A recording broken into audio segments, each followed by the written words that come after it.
जब भी हम ओहम्स लॉ की बात करते हैं तो हमारे ज़हन में जो फ़ौरन इक्वेशन आती है वो आती है V is equal to I R which is the simplest form of Ohm's law.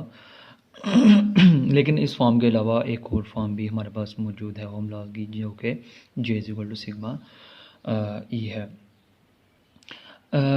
इस इक्वेशन की अपनी अहमियत है, जबकि इस इक्वेशन की अपनी अहमियत है। हायर ऑर्डर फिज़िक्स में यूजुअली ओहम्स लॉ की ये वाली फॉर्म इस्तेमाल होती है।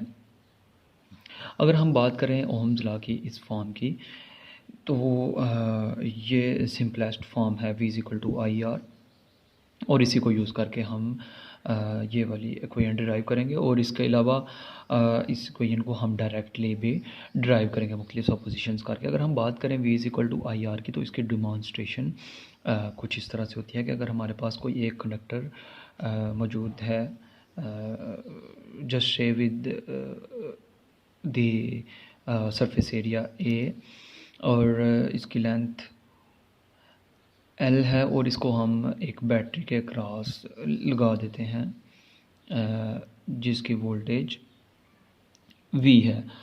तो अगर ये बैटरी की वोल्टेज V है और इस कंडक्टर या रेजिस्टेंस में से गुजरने वाला करंट I है, और इस कंडक्टर की रेजिस्टेंस R है, इसकी रेजिस्टेंस R है, तो हमारे पास ओहम्स लॉ की ये वाली फॉर्म बन जाती है V is equal to I R. तो देखें, ये सिंपल सर्किट को एक्सप्लेन करने के लिए ये इक्वेशन इनफ है, यानी कि इसको इस्तेमाल करते हुए हम सिंपल सर्किट्स को सॉल्व कर सकते हैं। लेकिन फ़िज़िक्स में जो अहमियत करंट डेंसिटी यानी J को हासिल है, वो I यानी करंट को हासिल नहीं है। इसकी एक वजह है, उसकी वजह ये है कि अगर हम स्पेस में किसी जगह पे ओहम्स लॉ को अप्लाई करना चाहते हैं, तो वहाँ ये I R और V को शो करना बहुत मुश्किल हो जाता है, चूँकि ये तो एक सिंपल सेटअप है, हर चीज़ हमारे पास सामने फिज़िकली मौजूद है। लेकिन अगर कोई ऐसी सिचुएशन हो कि हम वैक्यूम में ओहम्स लॉ को अप्लाई करना चाहें किसी पॉइंट पे, तो वहाँ पे आई आर और वी को फाइंड करना बहुत ज़्यादा मुश्किल हो जाता है। इस वजह से हम ये वाली जो ओहम्स लॉ की फॉर्म है, इसको इस्तेमाल करते हैं। अभी देखते हैं कि हम ये वाली जो फॉर्म है V is equal to I R, इसको इस्तेमाल करते हुए हम इस फॉर्म तक कैसे पहुँच सकते हैं। पहले इसको इस्तेमाल करते हुए इस इक्वेशन को इस्तेमाल करते हुए हम J is equal to sigma E पे जाएंगे, और इसके अलावा एक डायरेक्ट मेथड है, जैसा कि मैंने आपको स्टार्ट में बताया। उस डायरेक्ट मेथड से भी हम ओहम्स लॉ को ओहम्स लॉ की दूसरी फॉर्म तक जाने की कोशिश करेंगे। तो पहले इस इक्वेशन को इस्तेमाल करते हैं हम V is equal to I R. हम सबको पता है कि जो हमारे पास V होता है वो E डॉट डी एल होता है, delta V is equal to E dot D L. अगर हम इस इक्वेशन की इंटीग्रेशन करें, तो हमारे पास जो फाइनल इक्वेशन बनती है वो बनती है V is equal to E L, where is L is the length of the conductor, यानी कि ये जो कंडक्टर है इसकी लेंथ जो है हमारे पास L है। उसके अलावा इस इक्वेशन को हम इक्वेशन नंबर 1 का नाम दे लेते हैं। और इसके अलावा अगर हम करंट को करंट डेंसिटी की फॉर्म में लिखना चाहें, तो जो हमारे पास करंट डेंसिटी होती है, जो J है, वो किसके इक्वल होता है, I ओवर A, यानी कि इस कंडक्टर के थ्रू गुजरने वाला करंट, और उसको डिवाइड कर दें उसके क्रॉस सेक्शनल एरिया पे, तो हमारे पास करंट डेंसिटी आ जाती है। इसको इनको मैनिपुलेट करके हमारे पास जो I की वैल्यू आएगी वो आएगी J A, यानी कि J current density into cross sectional area of the conductor. This is the cross sectional area of conductor A। इस इक्वेशन को हम दे लेते हैं नेम इक्वेशन नंबर 2। तो इसके बाद जो हमारे पास रेजिस्टेंस की वैल्यू आती है, जो R है, हमें पता है कि जो हमारे पास R है वो डायरेक्टली प्रोपोर्शनल होता है length of the conductor, and R is inversely proportional to the cross sectional area of the conductor. इन दोनों कोएंस को हम जब ज्वाइन करें और ज्वाइन करने के बाद हम एक कांस्टेंट ऑफ प्रोपोर्शनैलिटी इंट्रोड्यूस करवाते हैं जिससे हम रेजिस्टिविटी ऑफ द कंडक्टर कहते हैं, तो हमारे पास रिजल्ट कुछ इस तरह से बन जाता है। रेजिस्टेंस और रेजिस्टिविटी टोटली डिफरेंट चीज़ें हैं, ये आपने जहन में रखना है। जो रेजिस्टेंस होती है ये डायमेंशंस पे डिपेंड करती है इस कंडक्टर की। ये जो कोई ख़ास टुकड़ा है किसी कंडक्टर का, ये सिर्फ़ और सिर्फ उसके लिए होती है, जबकि जो रेजिस्टिविटी है एक स्पेशल मटेरियल की स्पेशलिटी है और ये मटेरियल डिपेंडेंट होती हैं ना कि डायमेंशन डिपेंडेंट होती हैं। यानी रेजिस्टिविटी का ताल्लुक इस जो है वो कंडक्टर के क्रॉस सेक्शनल एरिया या लेंथ वगैरह से नहीं होता, बल्कि ये मटेरियल टू मटेरियल वेरी करती है। अगर आयरन है तो आयरन की एक स्पेशल रेजिस्टिविटी है और कॉपर की एक अपनी रेजिस्टिविटी है, यानी कि मटेरियल टू मटेरियल ये वेरी करेगी। ये तीनों कोएंस हमारे पास आ चुके हैं। जब हम अब इन तीनों की वैल्यूज़ यानी वी आई और आर की वैल्यूज़ इस हम कोई नंबर फर्ज कर लें, इसको हम 0 कह लेते हैं, इसमें पुट कर देते हैं। तो पुट करने के लिए मैं कोई एक बार दोबारा लिख रहा हूँ, v is equal to I R. तो जो v है हमारे पास उसकी वैल्यू थी हमारे पास E डॉट एल, आई की वैल्यू हम यहाँ से पुट करेंगे जे ए और यहाँ से आर की वैल्यू रो एल ओवर ए। तो इस तरह क्रॉस सेक्शनल एरिया से कैंसिल आउट हो जाएगा। सिमिलरली अगर हम एल को दोनों साइड पे डिवाइड कर दें तो एल भी कैंसिल आउट हो जाएगा, लेकिन इससे पहले हमने इस डॉट प्रोडक्ट को ख़त्म करना है। तो डॉट प्रोडक्ट को ख़त्म किस तरह करेंगे, जैसा कि डायग्राम में है कि वोल्टेज जब अप्लाई किया जाता है तो कंडक्टर के इनसाइड ई की डायरेक्शन और करंट की डायरेक्शन हमेशा सेम होती है, यानी कि इन दोनों के दरमियान एंगल 0 डिग्री होता है। तो इस तरह ई डॉट एल जो है वो हमारे पास आएगा ई एल कॉज 0, कॉज 0 हमारे पास 1 आता है, तो ये हमारे पास ई एल ही आ जाएगा, यानी कि ये डॉट ख़त्म हो जाएगा। तो दोनों साइड पे जब एल डिवाइड होगा तो एल भी कैंसिल आउट हो जाएगा। तो इस तरह हमारे पास ई की वैल्यू आ जाती है जे रो। तो यहाँ से हम ये फॉर्म बनाना चाहते हैं तो जे को हम एक साइड पे कर लेते हैं, तो जे हमारे पास आ जाएगा 1 ओवर रो इंटू ई। तो ये जो रेजिस्टिविटी का रेसिप्रोकल है ये इसके इक्वल होता है कंडक्टिविटी के, और कंडक्टिविटी को हम सिग्मा से शो करते हैं। Sigma is equal to conductivity. Conductivity को हम किस तरह डिफाइन कर सकते हैं, it's the property of material to pass the current.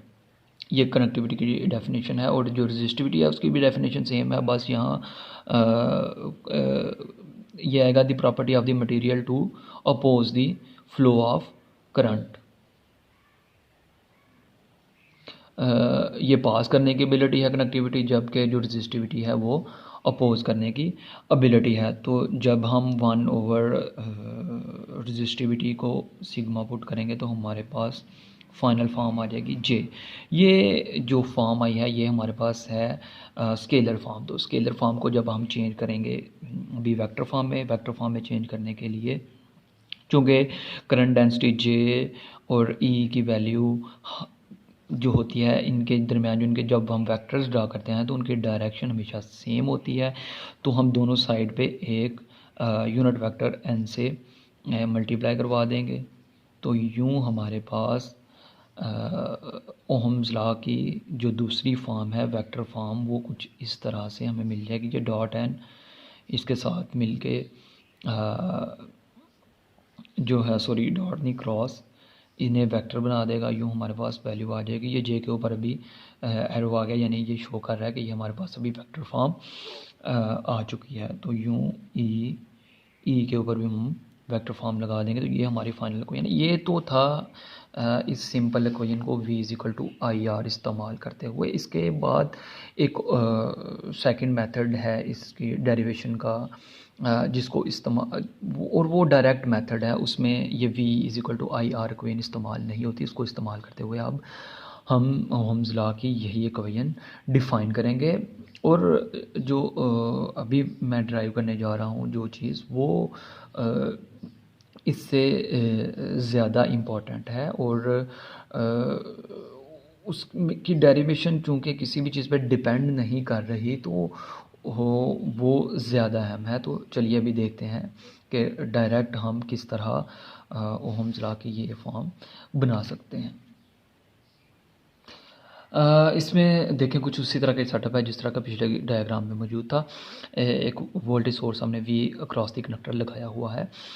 तो स्टूडेंट्स, जब भी हम कनेक्टर के अक्रॉस वोल्टेज अप्लाई करते हैं, तो ये जो वोल्टेज है ये कुछ ना कुछ फोर्स अप्लाई करता है जो कनेक्टर के अंदर चार्ज कैरियर्स मौजूद हैं। और मेटल्स की सूरत में ये चार्ज कैरियर फ्री इलेक्ट्रॉन्स हैं। तो यूँ ही हम voltage across the conductor apply करते हैं, तो क्या होता है कि ये जो वोल्टेज है ये इन चार्ज कैरियर्स पे एक फ़ोर्स लगाती है, और उस फोर्स की वजह से करंट पैदा होता है। करंट पैदा होने की वजह से हमारे पास क्रॉस सेक्शनल एरिया पे जब हम उस करंट को डिवाइड करते हैं तो हमारे पास करंट डेंसिटी जे आती है। और ये जो करंट डेंसिटी जे होती है, the current density J is directly proportional to force per unit charge. Here force is F is the force per unit charge, यानी कि जे जो करंट डेंसिटी है वो डायरेक्टली प्रोपोर्शनल होगी जो पर यूनिट चार्ज फोर्स लग रही है इस बैटरी की वोल्टेज की वजह से। बैटरी की इस प्रोपोर्शनैलिटी के साइन को ख़त्म करने के लिए हम जो अपना प्रोपोर्शनैलिटी कांस्टेंट है वो इंट्रोड्यूस करवाएंगे। सॉरी, यहाँ इक्वल आ जाएगा सिग्मा एफ। सिग्मा के बारे में आपको मैं थोड़ी देर पहले बता चुका हूँ कि ये कनेक्टिविटी है इस मटेरियल की जो हम यूज़ कर रहे हैं इस सर्किट में। ये जो कनेक्टर है इसकी कनेक्टिविटी है। तो अभी जो हमारा मेन पर्पज़ है वो एफ़ की वैल्यू फाइंड करना है, ताकि हम एफ़ की वैल्यू पुट करें और हम अपनी फाइनल इक्वेशन की तरफ बढ़ सकें। तो हमें पता है कि जब भी कोई चार्ज इलेक्ट्रिक फील्ड ई और बी की विसिनिटी में होता है, तो उस पर जो फोर्स लगती है वो किसके इक्वल होती है? That is equal to Q, जो कि चार्ज है जिस पे वो फोर्स लग रही है, into E plus V cross B. जब भी कोई charge, this is Lorentz force actually, कि जब कोई चार्ज इलेक्ट्रिक फील्ड और मैग्नेटिक फील्ड में सेम वक्त में आ जाता है, तो उस पर जो फोर्स लगती है वो किसके इक्वल होती है? Q into E plus V cross B, where E is the electric field and B is the magnetic field and V is the velocity of the charges. और यहाँ वेलोसिटी आपने जहन में रखना है कि ये वेलोसिटी रिलेटिव वेलोसिटी है। जो दो चार्जेस इकट्ठे मूव कर रहे हैं, फॉर एग्जांपल ये चार्ज में मूव कर रहा है, ये चार्ज में मूव कर रहा है, एक डायरेक्शन में है या डिफरेंट डायरेक्शन में, कोई भी डायरेक्शन हो सकती है, कोई भी असम्पशन हो सकती है, तो इन दोनों की जो रिलेटिव वेलोसिटी होगी वो यहाँ v होगी। तो इस सूरत में चूँकि हम जब करंट डेंसिटी को ले रहे हैं, तो करंट डेंसिटी में क्या होता है कि करंट डेंसिटी में तमाम चार्जेस इकट्ठे मूव कर रहे होते हैं, कि यानी कि हम अज्यूम करते हैं एक बंच ऑफ चार्जेस हैं जो एट द सेम टाइम इकट्ठे मूव कर रहे हैं। तो जब दो चीज़ें इकट्ठी मूव कर रही हैं तो उनकी रिलेटिव वेलोसिटी ज़ीरो हो जाती है। इसकी एग्जांपल ऐसे ही है कि जब ट्रेन में बैठे हुए मुसाफिर हैं वो बाहर की चीज़ों के लिहाज से तो मूव कर रहे हैं, लेकिन वो एक दूसरे के लिहाज से मोशन में नहीं होते। इसी तरह ये जो बंच ऑफ चार्जेस हैं ये एक दूसरे के लिहाज से मूव नहीं कर रहे, लिहाजा इनकी वेलोसिटी होती है ज़ीरो। तो इस वजह से ये जो पोर्शन है ये हमारा हो जाता है निगलेक्ट। तो हमारे पास एफ़ की जो वैल्यू आ जाती है वो आ जाती है क्यू इंटू ई। ये ई वेक्टर है। तो ये जो फोर्स की वैल्यू है ये हम इक्वेशन 1 में पुट कर देते हैं। तो जब हम इक्वेशन 1 में फोर्स की वैल्यू पुट करेंगे तो हमारे पास जो जे की वैल्यू आएगी वो कुछ इस तरह से आएगी, sigma Q E. In this equation we can see that जो चार्ज है ये भी कांस्टेंट है और अल्टीमेटली जो हमारे पास कनेक्टिविटी है ये तो होती ही कांस्टेंट है। तो हम ये कांस्टेंट ऑफ प्रोपोर्शनलिटी जो है इसको अज्यूम कर लेते हैं और इसको हम ख़त्म करने के लिए जब हम ये कांस्टेंट ऑफ प्रोपोर्शनलिटी यानी ये दोनों कांस्टेंट ख़त्म करेंगे तो हमारे पास कुछ सूरत हाल जे इज़ डायरेक्टली प्रोपोर्शनल टू ई बन जाएगी। तो ये ही तो हमारा ओहम्स लॉ है। जब इस लॉ में हम अपना इंट्रोड्यूस करवाते हैं कांस्टेंट तो हमारे पास फिर दोबारा फाइनल फॉर्म जो ओहम्स लॉ की थी that is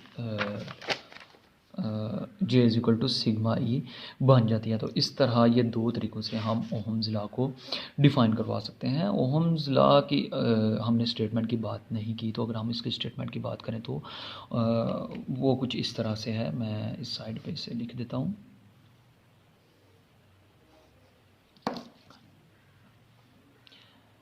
current density is directly